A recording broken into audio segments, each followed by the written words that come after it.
Joy Reid has been pretty much the poster child of anti-American, anti-white sentiment for years at this point. She is getting roasted online right now for saying that her parents, who are from the Congo as well as Guyana, said that they have more opportunity there than America because they're black. Take a look. I mean, and as somebody who's, my parents, my father was from the Congo and my mother was from Guyana. And so they were the immigrants who came here on purpose and they got the rude awakening. My mother got the rude awakening, like, ooh, it's racist here. that's weird. For some reason, she was. Nobody told me. Why don't you pursue? Yeah, she's like, tell me this is the land of opportunity, but not for me. It's so weird. As many online have pointed out, the average annual salary in Guyana is $5,200 for the whole year. Joy Reid made $3 million a year on MSNBC before she got fired, of course. And she did her job horribly. So if you want to talk about American exceptionalism or where opportunity is best, where you can just make the most out of yourself, you can come to America. And Joy Reid has proved this and be a super crappy propagandist and make $3 million a year. It does not get better than that. Try that in the Congo. Here's what is fascinating about Joy Reid. She actually understands conservatives pretty well. That was made evident by a video that just came out from an interview that she had. She doesn't want what conservatives want, but she does understand it. Here's a video of her describing the conservative goal. That if you go back before the 20th century, there were no income taxes, there were no regulations on business.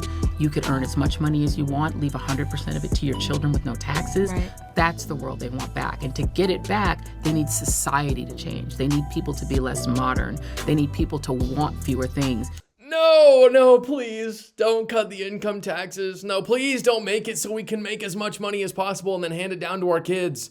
Is she serious? Is she serious? Did those words actually come out of her mouth? And she thought that that was something that people don't want? The interviewer's looking at her like, what? What are you saying right now? This is a crazy admission. By saying that, she is admitting that she doesn't want that, right? She would rather say that the government should take all of your money, then you should be able to pass it on to future generations. She openly admits that in the interview. Another Democrat this week openly admitting to hating white people as well as just common sense good things is Chicago Mayor Brandon Johnson, who again has an approval rating of like 15% right now. So it's no surprise why, after you see this video, Brandon Johnson says openly that law enforcement is a sickness. The fact of the matter is we are driving violence down in this city and we're using every single resource that's available to us. Jails and incarceration and law enforcement is a sickness that has not led to safe communities. I'm going to work hard every single day to protect the people who are caught up in violence in this city. Guess why? You want to know why? Because the vast majority of them look like me. This president has never asked a very simple question to me, Brandon Scott, Barbara Lee, Randall Woodfin.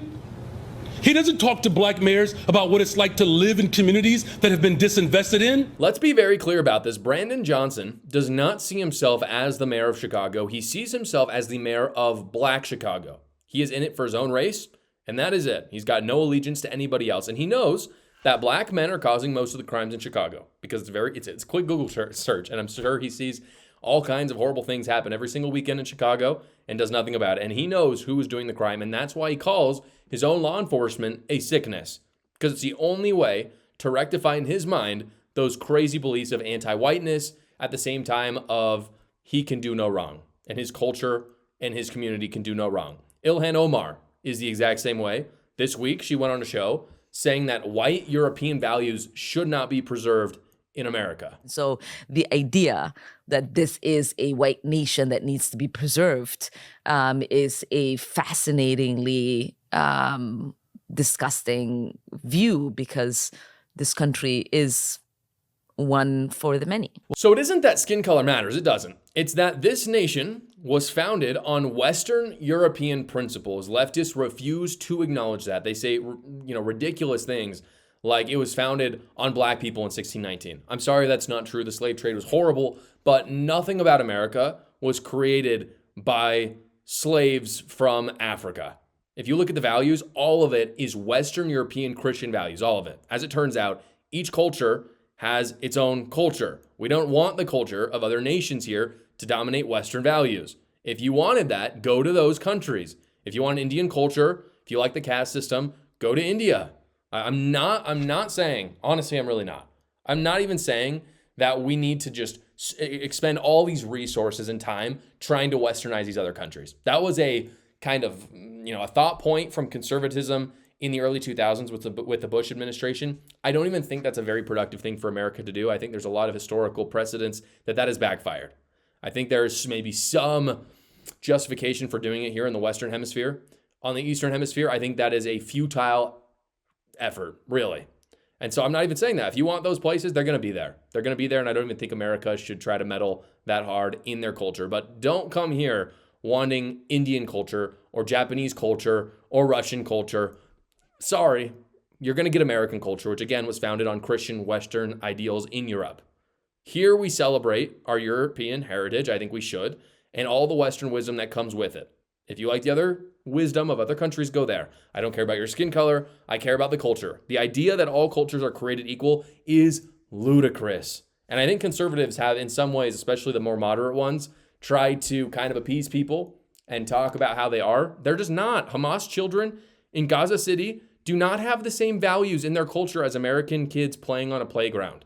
That's not going to work the same way. I'm sorry. It doesn't mean that they're not worth something. It doesn't mean that all humans aren't worth the same. I believe they are. I believe God loves all of his children equally. But that doesn't mean the cultures are equal. Again, if you love that culture, go to Gaza City or the West Bank. And this culture does have consequences. The presence of mayors who say law enforcement is a sickness does have consequences right now. Unfortunately, this is a really sad story. Just came out. A 22-year-old girl, her name is Logan Federico, was murdered by someone who had 39 prior arrests. Her dad spoke at a hearing. Very, very powerful. Take a look. Dead. Gone. Why?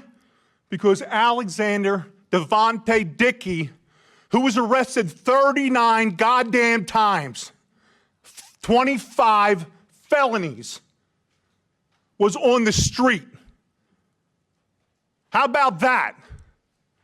How good are we doing for our family? How good are you doing for your kids? He should have been in jail for over 140 years for all the crimes he committed. You know how much time he spent in prison? A little over 600 days in 10 years. He's only 30 years old.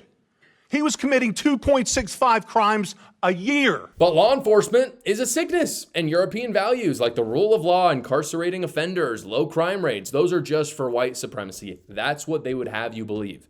It's easy to say all of that until it actually affects you. You'll notice that the only people saying those things are the elites, always. The people with bodyguards, with private security, the people who never go on the subway. And the good news is that those elites have very little, they have a lot of power in terms of how they move and shake. But in terms of voting power, they have very little, actually. They really do. And they convince a lot of people to vote for them, which is unfortunate. But at the end of the day, I believe that the power is with the people. And it can be with the people if they actually hold their elected officials accountable. And the people who vote are the people on the subways. They're the people without bodyguards, without private security. The people who vote feel this stuff every day. It is the reason Black Americans and Hispanics came out, as well as Native Americans, I should add, came out in record numbers for Trump. I think there is a tipping point. I think we're seeing it right now. The progressive left is a cult. I talk all about it in my book, A New Cult. Go check it out right now. I talk about some crazy stories, how the left has truly done some cult-like things. Again, the link is in the description below. Thank you so much for watching today's episode, everybody. Please like the video so other great patriots like yourselves will see it. And you can tune in every single weekday at 6 p.m. Eastern for the live show, or you can watch another video right here.